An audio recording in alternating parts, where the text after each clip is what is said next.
Hi, I'm Adam and welcome back to First Man Photography. Now in today's video, we are going to be talking about the insistence that some people have that your photos have to be both unique and original. And we're going to do that whilst out on a shoot here in the beautiful Lake District.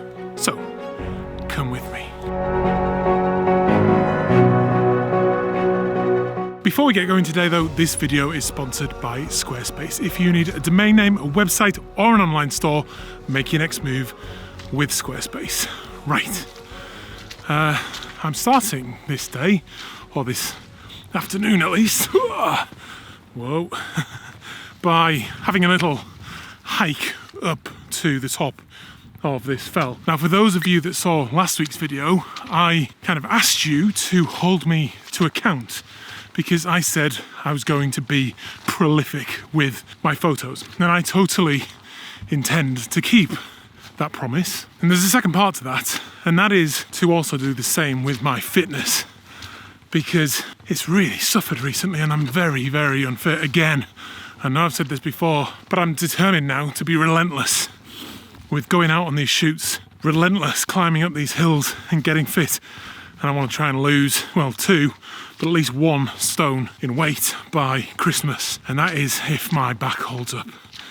So if you don't see me out on these trips most weeks, then please do get in touch and say, "Oi, lazy bastard, what are you doing? Why aren't you out getting fit and shooting photos?" I think I need that. I need that encouragement and that support. But also following on from last week's video, the expectation level today is to make rubbish photos, because that's still better than making no photos at all. And if at least one of the rubbish photos that I take turn out to be not so rubbish, then personally I feel like that's a win. So that's what we're going to do today, and discuss a little bit about the fact that you don't need your photos to be original or perfect. Right, so I've come across this little pond or small tarn here, which is a really lovely spot to be in, and it's attracted my attention. But I think this is potentially going to be rubbish shot number 1. The reason for this is probably a slightly technical issue, because when I'm stood here, it is a lovely scene, as you can see, and the light is coming and going all the time. But the obvious thing to do is to stick a fairly wide angle lens on and just capture the whole thing. But for me, I feel like that would be, in this instance, just a little bit basic, because the view is pleasant and the scene is pleasant.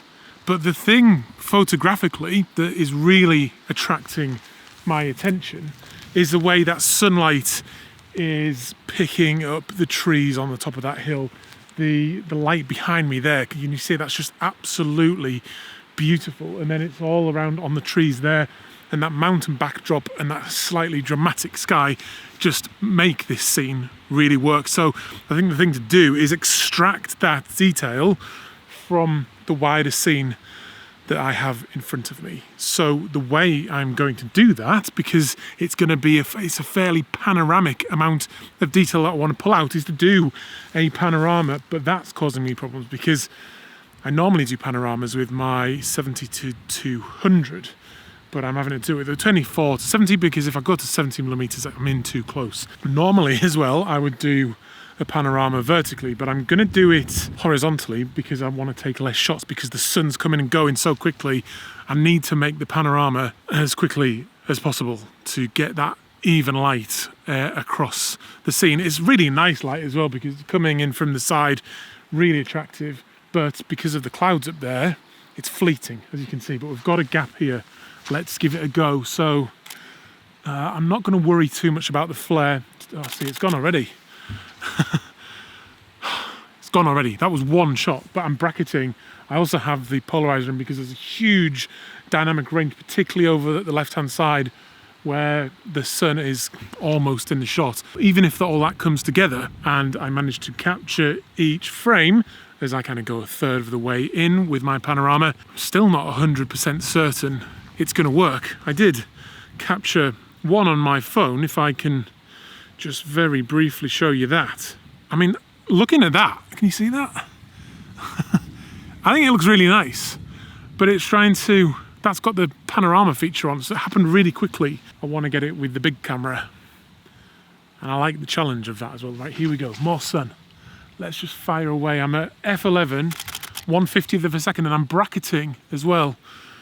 I'll see this. Oh, it's coming again. Let's do that one again. It's going to be an absolute nightmare putting this together in post as well, because I'll probably end up stitching photos from different times that I've done the panorama. Come on, just hold for another minute. One more, I think. Come on, light. Is it still there? Oof, that was close. That could be good, that one. That could be good. But I really have no idea. That's the problem with doing panoramas in this way. But Lightroom has the nice feature of being able to stitch those HDR panoramas together automatically. So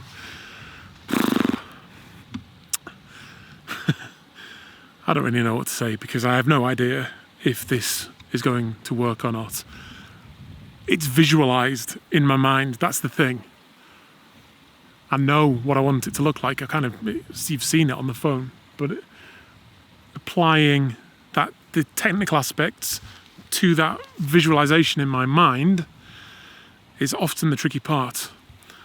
I'm also feeling under a little bit of a time pressure, because it's getting later in the day and I want to get up there before the sun dips behind that mountain behind me. So there's a lot to think about. Right, I'm going to give it one more go, I think, and then I will show you what I've got.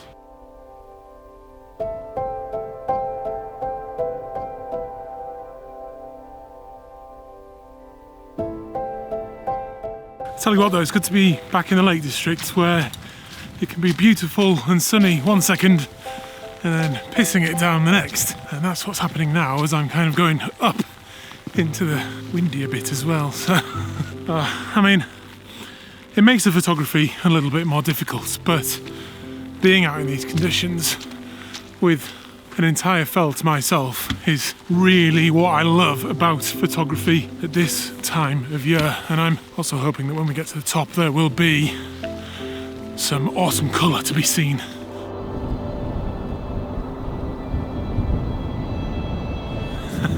The good thing about conditions like this though, especially when the sun is behind you and the rain is in front of you, is the rainbow. Now, there's a little bit of rain just coming into my face, so I'm hoping that's going to go over and make that rainbow even more clear again, but that just looks fantastic. I've very, very quickly got the camera set up on the tripod. I think actually what I might do is just zoom in a bit, because I can't do it one-handed. It's just fun. And that's the thing, landscape photography should just be fun. I'm so guilty of forgetting that, particularly over this summer. Something I've been talking about a little bit recently, and I'm getting that fun back again. I'm fully enjoying it, and I don't care really what the images turn out like. It's just a matter of it being fun. Will that image be unique? Maybe it will be because of the rainbow. Will it be original? I don't think rainbow pictures are original, but they're hopeful, they're pretty, they're colourful, and I like taking them, and I'm not sorry for that, and neither should you be. The thing, when you're having fun like this and you're making images where you're enjoying the experience, you're enjoying the journey, you're enjoying being in control of your camera, if you do enough practice and you do it over and over and over again, and you're clicking that shutter as much as you possibly can across all different genres, then at times like this, when you don't have much time to think and it's a little bit manic, you will have experience to fall back on, particularly with the workflow of getting the camera set up and getting the settings right. So when you get those mad moments like that, even if it's not perfect, even if it's not original, and even if it's not unique, you still might end up capturing something that you're satisfied with, something that's good, something that's going to bring meaning and fulfillment to the moment. That's what I think. That's my interpretation of these experiences anyway. It may be different for you. You might just be climbing a hill to take a pretty picture. Whatever your philosophy, that is cool.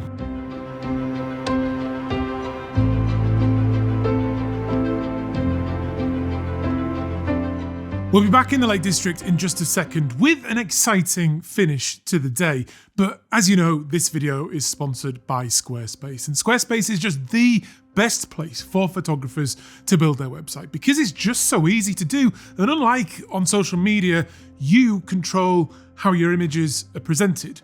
You start by using one of their beautiful templates, put some of your own images on there and a little bit of your text, and then before you know it, you will have a unique and beautiful looking website. You don't need any coding knowledge either, and it will dynamically adjust to look perfect on all types of screen, including a phone. You can start with a simple gallery, but as you grow, you can then upgrade your site to an online store where you can easily start selling things like prints, books, calendars, or anything else that takes your fancy. It also has now a really nice members section if you want to run a subscription service. And in the unlikely event that you run into trouble, they also have award-winning customer service. I've used Squarespace for years and I couldn't be happier, and I've never looked back. So go to the link down below or to squarespace.com to start your free trial today. And then if you like what you have created, use the offer code FIRSTMAN to get 10% off your first purchase. Right, let's get back. I've saved you that walk up the hill, which was very tiring. So let's join things back at the top of the mountain. I've got to the top and I have some 360 degree views all the way around me, which are absolutely spectacular. It is, however, as you can hear, a little bit windy, and the weather is very changeable, which is working really well in my favour. When we talk about making unique images, I think one of the best ways to do it for landscape photography is to strap on one of these bad boys, the 70 to 200 or something similarly long, where you can zoom right in and pick details out of the landscape, because look at everything around us. How could you not find something unique within this absolutely massive vista with all these beautiful sights? If you pick just a little spot out of that with that long lens, you're guaranteed almost to get something unique and potentially original as well. If you choose something abstract, or there's a particularly good bit of weather that comes through, or the light is working for you. And I think I've got two of those things at the moment, the light and the weather, because I love what I'm seeing over there. The sun coming through those clouds, hitting those layers of the mountains, which you can see because there's so much moisture in the air, and it's creating this lovely layered effect going from the bottom of the frame, which is more in the shadow of the valley, up into that nice, bright, highlighted sun. I'm in at about 100 millimeters there. I'm at f11, and then 1/500th of a second at ISO 400 because it's so windy. And oh, the light, yes, yes, yes, come on, focus. I'm going to bracket that because I want to be sure. The sun is now streaking through. Can you see that? Sorry, I've got distracted there for a minute, but the sun's streaking through. Oh, and the layers just look fantastic. All the light working for me, in nice and close. It's abstract, and I think even just looking at it here, it looks very monochromatic. So I think what I will do is let the tones and the light and the lines do the work for me in this image. Whew. I think it's the wind helps make it a little bit manic.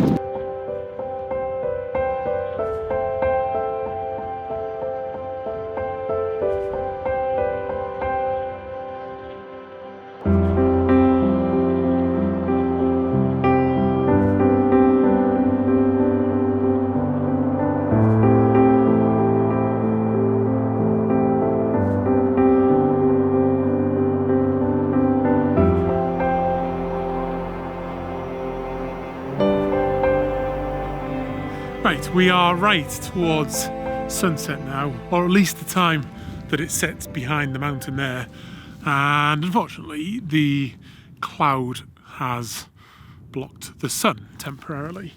But this is the scene, and I think it's probably one of my favourite views in the entire Lake District, looking towards the Langdale Pikes in the distance there, and I just think it's a beautiful scene. The trees down there. A lot of them are birch, and they do go a beautiful autumnal orange. At the moment, they're kind of a yellowy, greeny type colour, so autumn has not come to the west quite as quickly as it has to the east of England so far, but I don't care. I've been playing around with focal lengths, but I want the Langdale pikes to be the main background subject, the trees to be the main midground subject, and then I'm using a little bit of these autumnal grasses down below as the foreground.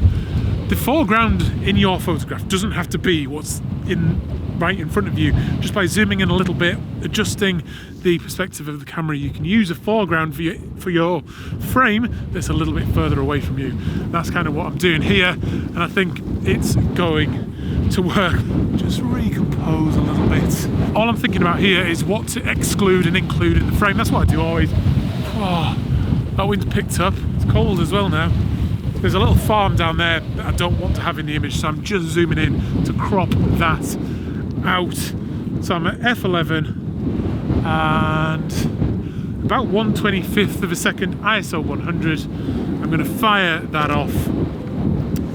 Have a little look, and there's some lovely oranges starting to appear in those higher clouds. I like that a lot. It's just a shame at the moment, there isn't some more light on the land. But I'm going to hang around, and I hope you can, I don't know, use this as inspiration if you want when you are out with the camera. And don't put any pressure on yourself.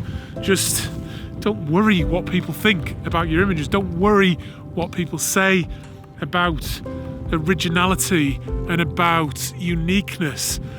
It's just, I think it's off-putting. And don't worry about imitating other people's work, because that's vital. We do it all the time in music. We learn someone else's song and we play it, and that increases our own skills. I don't think it needs to be any different with photography. Go to a place and capture the composition that someone else has done before, and while you're there, play around and practice and try and create something for yourself. And it's through that your skills will improve, and you practice and you practice and you practice. Then you've got to just keep doing it, and eventually you will start to make some good pictures. That's the tactic I'm going to employ anyway for autumn and winter. So please subscribe to the channel, like this video, and you'll see those images in a minute. And I would love to hear from you down in the comments, because the comments mean a lot to me and your support means a lot to me, and I make these videos for you.